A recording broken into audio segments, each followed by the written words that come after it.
If there's one thing I've found to be true over my years as a coach and a consultant, it's that docs don't like to talk about their pricing strategy. But coming up here in a few minutes on Coffee with Dr. Scott, that's exactly what we're going to be doing.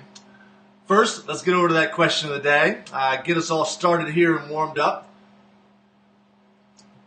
Welcome, Coffee with Dr. Scott. I appreciate you joining me this morning. We are coming off the personal page today.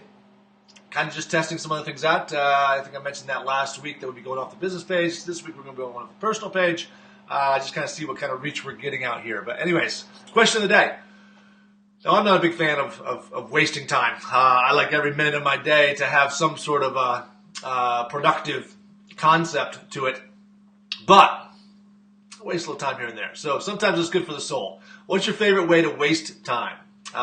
Share yours in the comments down below. What's the one thing you like to do to waste time? Let's see here. I'm trying to get everything all set up. Wasting time, especially with the weather about to change here. I don't think of it as a waste of time. I definitely think it's good for the soul, but I spend a lot of time at the pool. I spend a lot of time tanning, just laying in the sun. So that's definitely my favorite way to waste time. Let's see. I feel like that's okay. Got Lisa and Taryn, Dallas joining us. Thanks for joining us here, Dallas. So, favorite way to waste time, again, mine with the summertime is definitely that. I don't think of much else as wasting time. I watch a little Netflix here or there. If anybody has any great Netflix shows that are out right now, other than Jessica Jones, which I'm in the middle of, I really don't have one, so put that in the comments down below as well. Let's see, scrolling through Facebook. Trying to do it try not to do it very often, says Taryn. So yes, I don't do it much at all. For somebody who's got a show here on Facebook, I don't scroll much. I give it 1-2 flips maybe. If I come on here to check something, I might, and I'm pretty much done. I get sick of it after that. I've set up my notifications so I see the stuff that I want to see up top. I'm very good at, if I see something I really don't care about, I undo it. People are probably doing that to me right now. I say hide these notifications. So I don't have a whole bunch to do there. Tanning definitely up there for you as well. Lisa says play on her iPad. Let's see, what did she say there? In the cold summer, I like to lie in the sun on the pontoon boat. That doesn't sound like wasting time either. But anyways, whatever your time waster is, let me know. I don't believe I ever put that up there. Not that you guys can't hear me, but I do like to have there we go, little graphics we have up there. So what is your favorite way to waste time? Put that in the comments down below. We are going to be getting into pricing here in a few. And also, Lisa, I see you on here next week. Lunch, dinner, coffee, something. Hit me up. We got to get together. I'll be out in your neck of the woods. So first, let's talk about morning routines, because that is what the challenge we're going to do here for the next couple weeks. I want to get these back up and running. And one of the things I want to talk about today is something I saw people struggle with during January, and I've been hearing it as well, and that's waking up at the same time each day. And not just waking up at the same time each day, but waking up a little bit earlier each day. And I mean just a little, just enough for your morning routine, just to make sure that it does become a routine. And it's funny that I mentioned that today, because today I did not wake up at my normal routine, because I did not go to bed at my normal bedtime. But that's because of the national championship game, college basketball. For those of you who weren't watching, that's just not something I can record and watch the next day without hearing the score. So I stayed up later than normal. It was on purpose. I chose to get sleep as opposed to my morning routine today, because I have to travel today. So I didn't think getting up and keep my morning routine was a good idea. I'll be traveling, and I'm actually going 2 hours backwards to Las Vegas and Phoenix. So it didn't seem like a good idea. And again, I made a conscious decision not to get up on time. However, so do as I say, not as I do today. The idea here is that the secret to this morning routine altogether is going to sleep at the same time every night, or roughly the same time every night. Having I said it many times, the best way to have a good morning routine is to have a good nighttime routine. Your body has to get into that routine. It has to get into it. Even worse last night was the fact that I watched the game, was kind of excited afterwards. I also had a long drive yesterday. Not that the game was that great. It was kind of a blowout, and I don't like those kind of games. I want a real close game.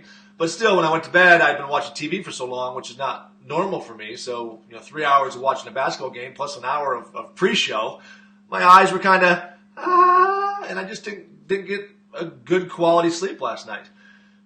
And you know how that affects you. And I know how it will affect me today. It would have affected me today if I didn't sleep a little bit longer this morning.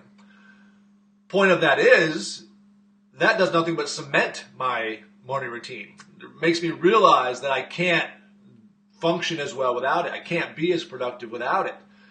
We want to get your body on a routine. We have to create a habit. It starts with the time that you get to bed and also the things that you do right before bed, which we will be talking about here in these next 2 weeks. Here's the kicker, though. And you all know this. Most of my viewers watch this as doctors, that your body has this natural rhythm, right?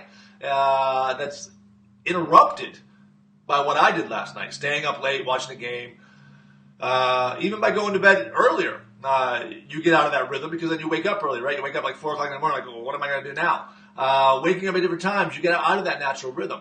If you can set yourself on a rhythm and spend 2 or 3 weeks there, and if you've never done it, if you've never been really consistent, commit to it. That's the whole idea of a challenge, right? Is to commit to it. So give it 2 weeks, give it 3 weeks, exact same time every night, exact same time every morning as far as wake-up's concerned, and get that morning routine in, which we'll continue talking about. See how your body feels. Keep a journal, keep a notebook. Very, very effective. And just to kind of go over it, last week I was fasting. A lot of you know that, so all I drank was water all week. Didn't have my coffee. So we were doing it. For me, it was more of a cleansing. For my daughter, it was for some skin issues that she was dealing with. And she was keeping track of daily. She took some before and after pictures. She tracked down how she felt, how her skin felt, whether it was dry, whether it was oily, what was going on there. And at the end of the week, she knew that she felt like she was 60% improved in 5 days. And that's good to know because now it really helped her with her nutrition to realize, hey, I don't want to eat these things that are going to make my skin a way that I don't want them. I see what worked, I see what didn't work, and I kept track of that. I want you to do the same thing with your sleep. Log your sleep. If you have, Lisa, I know you got the Apple Watch there. If you have the Apple Watch or some sort of app, that's fine. I still like a journal. Write down what time you went to bed last night. Write down what time you got up in the morning. Write down how you feel right now. Write down how you feel at 2 o'clock in the afternoon. Write down how you feel before bed tomorrow night. Keep that log for 2 or 3 weeks. Start to realize how much that rhythm, how much that routine changes the way you feel throughout the day, how productive you can be. And you'll see that it's worth it. I know every once in a while you're sitting on a couch and you're watching something and you know it's bedtime and you want to watch something else, or Netflix starts counting down 5, 4, 3, 2, 1 for the next show and you're like, just let it go. And you watch the next show and it's an hour later now. If you log it and you actually put it in your brain how much that affects you, you will start making better decisions. There's no question about it. Like I said, I saw it in my daughter last week with her skin, because now, even though she hated fasting, hated it, I actually enjoyed the process. She could not stand it. She still had to admit that she feels so much better that it might be worth doing it on a fairly regular basis. I want you to start thinking that same thing as far as sleep and wake cycles. So that'll also allow you to see what's right for you. Is it 8 hours? Is it 7.5 hours? Can you get by with that? Do you actually feel better with that? And if that case, push your bedtime back 30 minutes. Work on this until you find your optimal hours of sleep. Work on this until you know what routine is going to be best for you. And again, my feeling is you have to do it for 2 weeks and then maybe change something, then do it for another 2 weeks and maybe change something there. Don't change too many variables at once. That's something that we're also keeping track of my daughter right now as far as somewhat of an elimination diet. She's tracking new foods she puts back in there after the fast. And obviously she'll know that if something affects her skin, that's what it was. Same thing here with your sleep. Figure out what you need to be productive. Stop selling sleep short. Sleep is very, very important. So, all right, that's it for the morning routine this morning. I see Tracy, Tim, Susan, and David joining us. Thank you for stopping by Coffee with Dr. Scott. If you have your coffee, cheers. If you're drinking water, that's fine too. Obviously, that's been my thing here lately. Let's start talking about some money, shall we? Let's see here. Oh, no, I still got to talk about that, don't I? So I am Heading out today to Las Vegas and Phoenix. Next week, I head out to New York City, Philadelphia, D.C., and Baltimore as part of my U.S. tour. You can see the little comments down there. I'm looking for a playlist for my New York City trip. I like to theme my trips here, so I'm trying to get songs that remind me of New York City.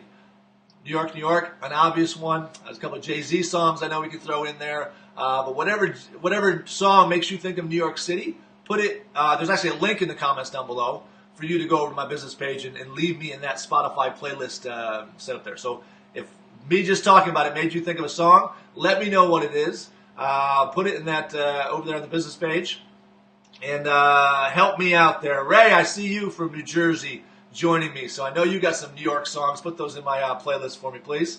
Nathan, thanks for joining me. Again, so let's talk about some money here. All right, so we're in a process here talking about referral mastery and the 6 essence components of getting more referrals in your practice. And the first essence component is cost. And today we're going to be talking about keeping up with your cost.